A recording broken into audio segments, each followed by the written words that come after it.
Vocês já perceberam que realmente já estamos sob a influência dessa instabilidade inicial e que estava mesmo anunciada há vários dias. E a informação se torna ainda agora muito mais precisa dada a aproximação e, mais do que isso, a própria situação já instalada no sul do país e agora que se aproximou aqui também da região mais ao norte do estado de São Paulo, trazendo inicialmente uma chuva fraca, para nós aqui fraca, mas em outras regiões do sul bem mais forte. No momento, depois disso, no que nós temos agora é uma neblina que tomou o lugar da fumaça que tínhamos até ontem, da seca, o ar seco e todas as queimadas que nós já mostramos no programa de hoje. O que temos agora, na verdade, não é mais a fumaça vista daqui. Se você olhar o horizonte, vai ver um quadro de neblina. E, no entanto, é muito importante nesse momento ter toda a especialidade, como aliás em tudo, né? Mas também nisso, de alguém que seja abalizado exatamente para falar sobre isso. Então ele é abalizado para falar na medida que é um jornalista, mas com formação e especialização em meteorologia e que faz, evidentemente, todos os dias apresenta aí as previsões lá para todo o sul do nosso país, pelo sistema de rádio e televisão em que ele atua por lá, e que gentilmente nos atendeu, e muito gentilmente, por sinal, para participar aqui do programa, a gente saber o que está acontecendo por lá de verdade aqui, e uma análise também da situação muito particular nossa, aqui do nosso pedaço, vamos dizer assim, da nossa região.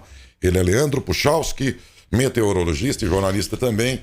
Muitíssimo obrigado, você foi muito gentil com a gente, Leandro. Muito obrigado, bom dia, viu? Bom dia, Daerson, bom dia para todos os nossos ouvintes, para todos os nossos telespectadores. Imagina, um prazer poder conversar com os amigos, ter essa oportunidade única aí de falar com todos aí do estado de São Paulo. Agradeço a oportunidade profundamente. Nós aqui agradecemos. Leandro, qual é a situação desde ontem aí, particularmente no sul? O bicho está pegando aqui, viu? A massa de ar polar chegou aí durante o decorrer da última noite, né? Já chegou com baixíssimas temperaturas aqui no estado de Santa Catarina, né? Eu falo de Florianópolis, e a gente teve ontem, primeiro, a passagem da frente fria, que é o sistema de chuva, né? Provocou chuva aqui no estado, que também estava precisando. A gente está com o mês de julho com baixíssimos volumes aqui na região também, e hoje a frente fria está aí, de São Paulo. Como o sistema está avançando mais pelo mar do que pelo continente, então a região de Matão acaba pegando isso que você comentou, né, de um chuvisco, de alguma neblina, e a chuva um pouquinho mais no leste de São Paulo, muita coisa. E aí, à medida que a frente fria ela passa, atrás da frente, você tem a massa de ar frio de origem polar, que é o que está aqui no sul do Brasil. Então, durante o período da madrugada, a temperatura caiu muito aqui no estado. Para vocês terem ideia, na região de Florianópolis, a gente está falando de litoral, né? A temperatura hoje cedo chegou a casa de 4 graus apenas. E na Serra Catarinense, na questão da altitude, a gente teve temperaturas de 7,8 graus negativos hoje cedo. Foi lá no Morro da Igreja, que fica entre os municípios de Urubici e Bom Jardim da Serra. E olha, Daércio, que quando você tem a primeira noite da massa de ar polar, ou seja, o começo do sistema, a temperatura ela baixa, mas ainda não é a menor temperatura da massa de ar polar. Isso acontece quando passa o centro do sistema, e isso está previsto para acontecer só lá no amanhecer de sexta-feira, aqui em Santa Catarina. Então você já imagina, se na entrada do sistema a gente chegou a quase 8 graus abaixo de zero, imagina o que não vai acontecer lá no amanhecer de sexta-feira. É por isso, então, que chegaram a dizer que pode chegar a menos 15, por exemplo, informações aí, né? É sempre bom dizer isso, né, Puchalski, porque quando a gente trata dos estados do sul, é claro que estamos recebendo essa influência, mas não com a intensidade lá. E já tem gente aqui que acha que vai perder os dedos, que não sei o quê. Calma, gente. Nós estamos falando de uma situação que vai chegar aqui, mas não com tanta intensidade quanto lá. Embora depois nós vamos falar sobre isso, particularmente aqui da região também. Mas significa dizer, então, que isso pode chegar a casa aí dos 15 negativos, então, no ápice aí da passagem? Olha, Dércio, um pouco difícil chegar a menos 15. Eu te diria que a previsão agora está na faixa de 10, entre menos 10 e menos 12. no amanhecer de sexta-feira na região da Serra de Santa Catarina, está dentro dessa faixa. A gente sabe que hoje em dia, né, a tecnologia nos ajuda e muito. Por exemplo, a gente está conversando aqui de maneira muito tranquila, né, com qualidade, eu em Florianópolis, vocês aí no interior de São Paulo, e a gente conversa aqui como se estivesse um do lado do outro, né? Isso graças à nossa tecnologia. Né? Ao mesmo tempo, essa tecnologia permitiu uma grande quantidade de informações aí, né? O que também é bom, né? A informação Sim. hoje em dia, ela é muito rápida e isso facilita muito, né? Assim, mas ao mesmo tempo tem outro lado, que acaba aparecendo muita informação distorcida. Eu trabalho com meteorologia, né? Eu sou, por formação, meteorologista, e nessa parte de previsão há mais de 20 anos. Então, já passei por vários eventos extremos, e por experiência, a gente sabe que quando isso acontece, principalmente em termos, quando ainda é uma previsão, ainda não aconteceu, muitas pessoas que não são da área tentam informar, às vezes com boa intenção, inclusive, mas não têm conhecimento, e aí acabam falando muita coisa que às vezes não corresponde com a realidade, e acabam muitas vezes nos atrapalhando, nós que somos da área, porque você tem que estar desmentindo, ou você tem que estar explicando uma informação que está distorcida, né? Isso acaba nos atrapalhando um pouco até no nosso processo de previsão mesmo, de trabalho que a gente teria que estar fazendo, né? Então, por exemplo, esses menos 15 graus foi uma confusão que fizeram, porque, assim, a temperatura, ela diminui com a altitude, né? Então, essa foi uma informação dada por uma área por meteorologistas, quando eles se referiam à altitude, a mais ou menos a 1.500 metros de altura, onde você tem a formação das nuvens, por exemplo, né, que é um parâmetro para nós da meteorologia, para saber a intensidade da massa de ar polar. E aí alguma pessoa pegou essa informação e achou que era em superfície. E aí trouxe essa confusão toda, e assustou todo mundo. E deu os menos 15, menos 20, isso aqui, como se fosse aqui na superfície. Isso. Na verdade, essa temperatura está lá a 1.500 metros nas nuvens. Isso, exatamente, porque é nesse parâmetro que a gente observa, que a gente chama de advecção de ar frio, ou seja, o quanto o ar frio ele vai conseguir chegar até em determinada região, até onde ele chega com intensidade, né? E aí isso é um parâmetro meteorológico, né? E aí pega essa informação e acha que é em superfície e acaba assustando as pessoas. O mais importante, já entrando um pouco nessa questão aí, né, do estado de São Paulo, importante que as pessoas entendam o seguinte: a gente fala em massa de ar frio de origem polar, ou seja, o ar frio está vindo da região do sul do continente, da área da Antártida mesmo, né? Então, assim, à medida que a massa de ar frio ela se afasta da sua origem, ela vai perdendo a sua força. Então, assim, passa aqui no sul do Brasil com uma intensidade, chega com intensidade no Mato Grosso do Sul, no Mato Grosso, muitas vezes, dependendo do deslocamento, em Rondônia, no Acre, né? Mas sempre perdendo força, inclusive no interior de São Paulo. Então, à medida que o sistema ele se afasta da origem, ele perde força. Como ele é muito forte, ele chega com intensidade. Por exemplo, no interior de São Paulo, daqui a pouco a gente vai falar das temperaturas previstas para a região de Matão, por exemplo. Mas a previsão é que a gente tenha, claro, sempre menos frio do que aqui no sul. Já a gente vai falar aí, sim, particularmente sobre isso. Eu ainda tenho uma curiosidade. Essa temperatura super baixa nas nuvens, né, cerca de 1.500 metros, é essa temperatura que forma, que favorece, que propicia, por exemplo, a situação de neve que está prevista aí, se já não nevou? Já nevou ontem, né, no interior do Rio Grande do Sul, no município de Canguçu, que é uma região próxima da fronteira com o Uruguai, mas de altitude, né, e a gente teve um pouco de neve nesse município. Agora, no período da manhã, essa região do Rio Grande do Sul, que é conhecida como Serra do Sudeste, tem de novo chance de neve. E sim, essa temperatura a 1.500 metros de altura é muito importante na previsão de neve, Dércio, porque pelo seguinte, o floco de neve está dentro da nuvem, né, e ele precisa cair em forma de floco até a superfície, para que a gente diga, ó, está nevando, né? Então, assim, a gente precisa que entre a base da nuvem e o solo, a temperatura da atmosfera seja negativa. Então, nesses 1.500 metros, vamos dizer, você tem que ter temperaturas abaixo de 0 grau, porque senão o floco de neve, ele derrete, vamos dizer assim, e chega como forma de chuva, e aí as pessoas vão dizer, não nevou. Então, assim, quando a gente olha para essa altitude, a gente também está interessado nisso, de saber qual o perfil da atmosfera, se ela está totalmente negativa e se isso aumenta a chance de ter flocos de neve. Então, primeira situação é essa, e tem esse comportamento, isso é bom para quem gosta de neve. E depois a gente está com um ciclone no oceano, na altura mais ou menos do Rio Grande do Sul, que é o suporte de umidade, que a gente chama. Por quê?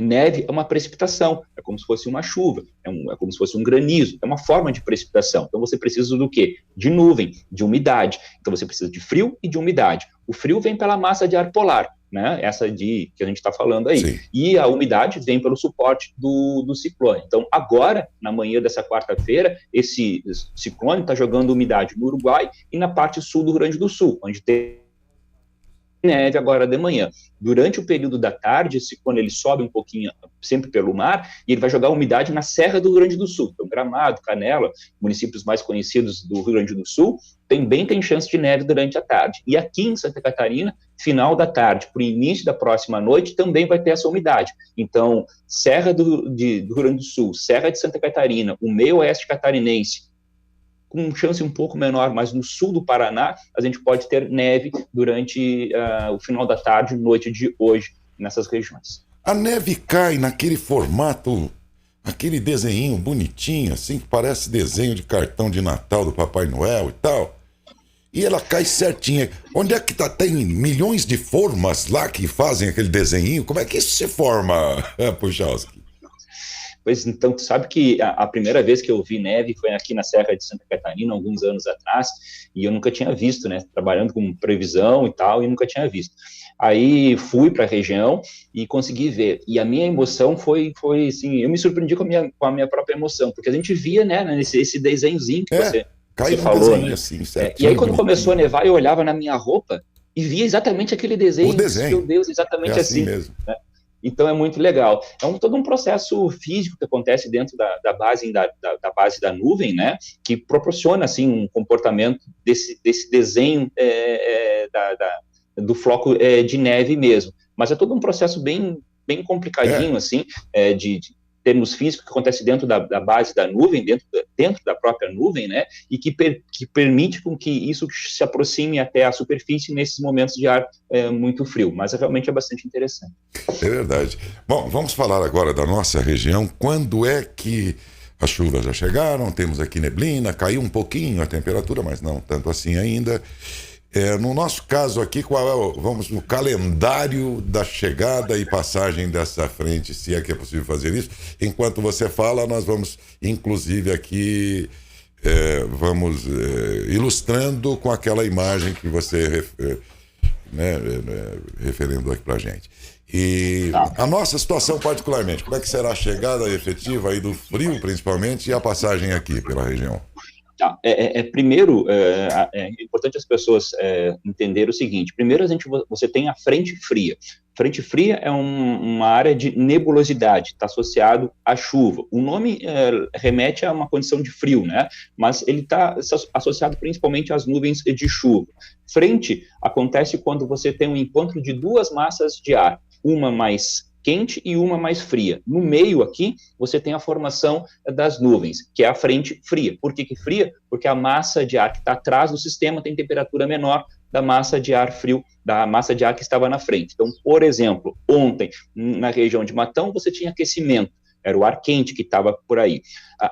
Aí chegou à frente. Ela está mostrando que logo atrás dessas nuvens tem um ar com temperaturas menores. Então, para vocês aí, e eu vou usar as imagens de satélite que a gente passou para vocês, para poder ilustrar. Então, percebe aí na região sudeste como o estado de São Paulo está coberto por nuvens. É a frente fria que está atuando neste momento na região. Então, você tem agora a possibilidade de chuva. Né? Como o sistema está avançando mais pelo mar, dá para ver até pelas cores aí das imagens, dá para ver que tem um certo azul no leste de São Paulo, né? Da capital para o litoral. Isso. É porque ali as nuvens estão mais carregadas, porque o sistema está atuando mais pelo oceano. Então ali a chance é um pouquinho maior de chuva, e mesmo assim é pouca coisa.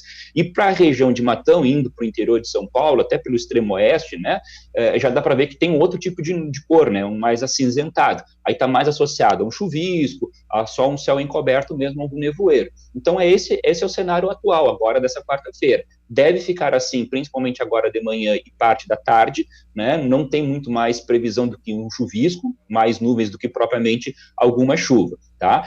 Por si só, claro, pelo céu encoberto, a temperatura já não consegue subir, mas ainda não é muito ação do ar frio, é mais pela cobertura de nuvens. Aí, essas nuvens, elas vão sair em direção ao mar, e aí sim vai permitir que a massa de ar frio comece a avançar para a região de São Paulo. Então, por exemplo, aqui em Florianópolis, a gente está amanhecendo Pena que eu acho que eu não consigo mostrar aqui porque fica muito claro. Tá amanhecendo sem uma nuvenzinha no céu, não tem nada, tá assim, ensolarado aqui em Florianópolis, porque aqui tá a massa de ar frio, que é um ar seco, então não forma nuvens. E isso vai começar a atuar para vocês, então, no decorrer da próxima noite, ao amanhecer dessa quinta-feira. Então, vai voltar o sol para a região de Matão, tem tempo seco, tá? E depois a gente pode falar sobre questão de chuva, que preocupa, e aí a temperatura vai começar a cair. Então, vamos lá.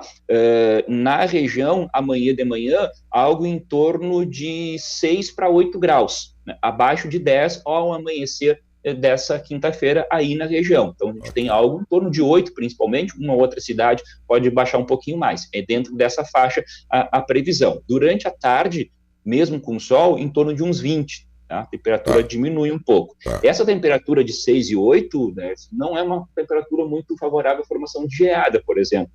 Teria que baixar um pouquinho mais.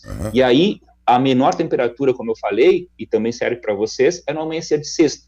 Então, no amanhecer de sexta, na região, deve ter algo em torno aí de uns 2 para 4 graus. Aí o bicho pega. E aí tem chance de formação de geada. Não é Matão a região mais propícia, mas tem chance de geada na sexta-feira, com esses 2, 4 graus ao amanhecer. Essa é uma temperatura... Porque aqui na última passagem da última frente que nós tivemos há um mês, o que aconteceu foi que eu recebi aqui imagens de manhã, né, do que teria sido, do que foi o amanhecer das pessoas aqui. E, por exemplo, temos um distrito aqui, que é São Lourenço do Turvo, e lá as pessoas marcavam lá, pelo menos no carro, -2, enquanto que aqui nós tínhamos 2, 3 positivos. Essas alternâncias entre baixadas e partes mais altas que a gente percebe. Quando você diz que vamos ter de 2 a 4, no caso mais crítico, no momento mais crítico, sexta-feira no amanhecer, pode ser que em algum ponto excepcional seja 1, 0, sei lá, excepcionalmente. Pode ser, porque é bem isso que você falou, tem diferença entre altitude a pontos mais altos e pontos de baixada, isso tem. Por exemplo, hoje em Santa Catarina, tá? Vou ilustrar com os dados daqui, no ponto mais alto de Urupema, deu -7,3 graus, -7,3. Na cidade, que fica um pouquinho abaixo desse morro, deu -4. Então tem essa diferença. E isso acontece quando tem a entrada da massa de ar frio. Aí os pontos mais altos têm menores temperaturas que as baixadas. Depois que a massa de ar frio chega e se estabelece, aí você tem as baixadas, porque ar frio é pesado, vai para os pontos baixos, mais frio do que os pontos altos. Aí inverte, né? Então, assim, lá na sexta-feira, na região de Matão, a gente tem algo entre 2 e 4 graus. Aí as áreas mais baixas da região podem, a área de baixadas, ter temperaturas um pouco menores. Agora, é importante destacar o seguinte, a gente está falando de temperatura. Temperatura a gente pega pelo termômetro. O termômetro é um instrumento. Como qualquer instrumento, ele precisa estar afinado, ele precisa estar adequado, né? Porque, inclusive, se você pegar um violão e se ele estiver desafinado, você não toca. Então, assim, não adianta só ter o violão, não adianta só ter o termômetro, eu preciso ter o termômetro no local adequado e aferido, para que eu colete a melhor temperatura, a temperatura real. Então, assim, se eu colocar em algum lugar que não é adequado, eu vou pegar uma temperatura falsa, a temperatura do termômetro e não do ar. Então, tem que ter um pouco de cuidado em relação a isso. A gente sabe que tem diferença entre altitude e baixada, mas o termômetro, a localização e a qualidade do termômetro é extremamente importante para a gente ter uma temperatura de qualidade. Finalmente, a ideia que a gente tem como leito, Chalski, é de que os meteorologistas, em tempos de estabilidade de tudo, tanto de chuvas quanto de qualquer outra intempérie e tal, ele deve levar uma vida monótona. E aí, quando vem uma frente dessa, ele se encanta e tal, e é isso que a gente acha. Quando vem uma situação dessa aí, os dias que antecedem, o decorrer de tudo isso, qual é a emoção que passa pelo meteorologista, para a gente entender o mundo de vocês? Exatamente. A gente, um dia de sol, falando como meteorologista, onde não acontece nada, é um tédio, não tem o que fazer, é um tédio. Eu imaginei. Se você conhecer meteorologistas, a maior parte são do sul do Brasil, ou eles se formaram aqui no sul, né, se bem que hoje está mudando, né, mas muitos, pelo menos a galera mais antiga da minha época, ou eles são aqui do sul do Brasil, ou estudaram aqui. Por quê? Porque aqui no Sul Brasil é um parque de diversão para o meteorologista, acontece de tudo. Para te ter ideia, dessa, ao longo da minha carreira, eu já cheguei a fazer previsão de chegada de fumaça de erupção vulcânica do Chile. Você já imaginou? Eu tive que fazer isso. Assim, porque acontece de tudo. né? Então, assim, para o meteorologista é isso, é o parque de diversões. Para o nosso telespectador, para o nosso ouvinte ter ideia, o meu nome é Leandro Puchalski, né? Aqui em Santa Catarina, as pessoas me chamam, e eu não sei se o Mário Mota, nosso amigo em comum aí, né, o grande Mário, chegou a falar isso contigo.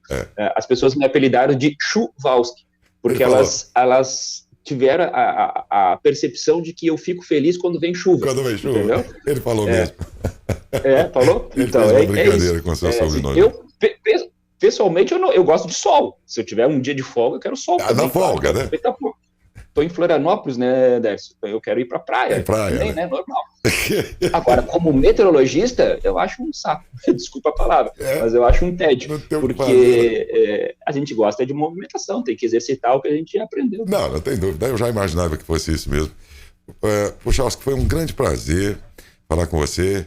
De tão bom que foi, certamente vai ter grande repercussão essa sua entrevista, pela propriedade com que você fala e facilidade de transmitir algo que é bastante complexo, mas uma linguagem que todos entenderam e certamente tranquilizou muita gente que se utilizou aí de previsões absurdas aí, coisas de internet e tal. E de tão bom que foi, eu quero fazer um compromisso com você, se assim você permitir, que na sexta, nesse mesmo horário, a gente se fale outra vez, porque aí estaremos no ápice aqui do momento mais sério aqui dessa situação toda aqui. Eu gostaria de contar com a sua participação de novo na sexta-feira de manhã. Opa, será um prazer. Mais uma vez a gente conversa assim, estou à disposição de vocês, a gente conversa um pouquinho sobre isso. Te agradeço profundamente a oportunidade de conversar com todos vocês. Para mim é uma experiência nova, assim, conversar com o pessoal aí de São Paulo. Agradeço realmente, e a gente está à disposição, sim. Podemos conversar sexta-feira, até falar um pouquinho sobre a questão também da chuva, né? Preocupa o interior de São Paulo, a questão das queimadas e tal. Tem pouquíssima chuva, já te adianto, tá? Pouquíssima chuva, alguma coisa hoje, e até boa parte da primeira quinzena de agosto está um pouco difícil. Esse é um assunto que interessa muito aqui, quando nós vemos uma agricultura que sacrificada por uma estiagem já prolongada, precoce, e que tende a avançar aí por um bom período ainda. Isso aí tá gravado. Então, muito bom que aí a gente trata sobre isso também na sexta-feira. Muito obrigado por hoje, meu querido Leandro Puchalski. Um grande abraço. Um grande abraço a todos, até a próxima. Tchau. Vai um chimarrão. Aí o catarinense também tem o hábito de tomar um chimarrão? Tem. Não o catarinense do litoral, esse não muito, mas o catarinense da Serra, do Oeste, região de Chapecó, por exemplo, está acostumado. E eu sou gaúcho, né? Então, acabo trazendo um pouco essa tradição do litoral catarinense também. Obrigado, Puchalski, mais uma vez. Obrigado mesmo, foi muito bom. Grande abraço a vocês todos aí. Valeu, tchau.